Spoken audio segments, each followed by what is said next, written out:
fire away. So here we are. Yeah. Like Cuba is organizing the next IPC. It's gonna be in early November of 2013. And I have to say that it's not only Cuba, it's Latin America, Hispano America, the Caribbean, and all the people that will help us to organize. We know that we are not alone. It's gonna be hard, but we are very proud. It's something that we have been looking forward to it for more than 4 years. And we are very proud of having getting it. Like, so, you know, welcome to Cuba, welcome to the Western Hemisphere. If you wanna check on what's like a little local pig oil and what can be done, or what do we need, something together like the power of community or the greening of Cuba, or so many stories that you can see in some of the books, please come to see us. Like, it will be permaculture, but it will be also culture, environment, urban agriculture, sustainable living, but also resistance and social justice. And it's gonna be fun too. We are planning some surprises, and we also need your cooperation to help us to do that. So please, you know, you're all invited, the permaculture community of the whole world, with a smile and the warmth of a whole country like Cuba. You were talking about that we're going to have the conference in Havana, and it will be a great place for us to see all the urban gardens, which are really shown up in the power community. You should go explain that a little bit. Okay, yes. Well, Havana is the biggest city of the Caribbean, 2.2 million people, wow, in less than 1% of the surface of Cuba. And it has been like the main showcase for an urban agriculture national strategy, but the scale that you see in Havana is very big. Things that are on fashion in some other places, like the organoponicos and some other forms of like collective and individual agriculture, started there in the 90s. And on that, of course, the permaculture have like more than a little role on it, trying to train, to spread principles and things like that.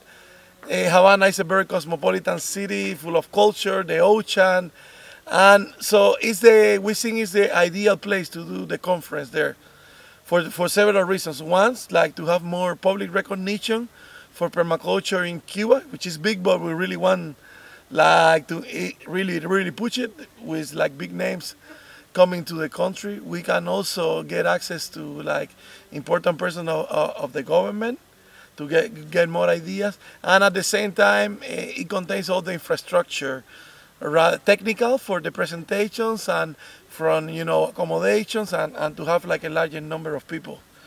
The city is beautiful. The city is one of the oldest cities of the American continent, founded in 1519, so it's almost 500 years old.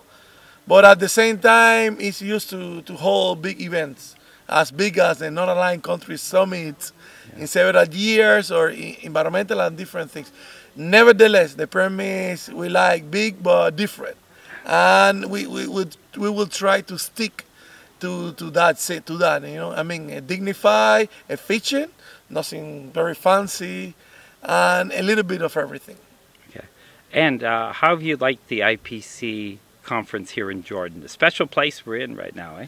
Yes, like, you know, you have to see this to believe, you know, like the desert, the aridity, the very little use of water, and the limitation that this puts on people. But also people have tradition, also people have like different ways that have been implemented for thousands of years. The problem is that right now it's all the westernized approach that destroy the little bit of water that is left and damage the surface and the soil. And I think that permaculture have a lot of things to say. I would love to see some of the things, or almost all of the things that I saw here I applied to arid places in one of the United Nations conventions against drought and desertification. So because like it's something more attached to the ground, no? And even like I can say that there are things that are in an early stage. The permaculture is like that. No, permaculture takes over and is applied the principles. The other thing is having like the magnificent crew here. You know, It's a very vibrant community.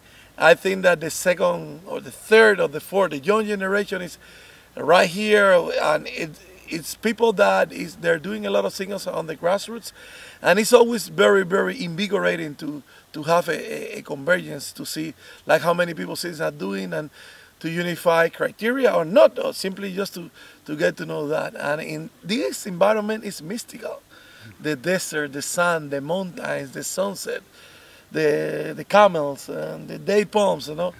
Like, it's something that is, at least for people from my point, my eco-region is once in a lifetime, and I'm very proud, and I want to thank the people that make possible that I can come here.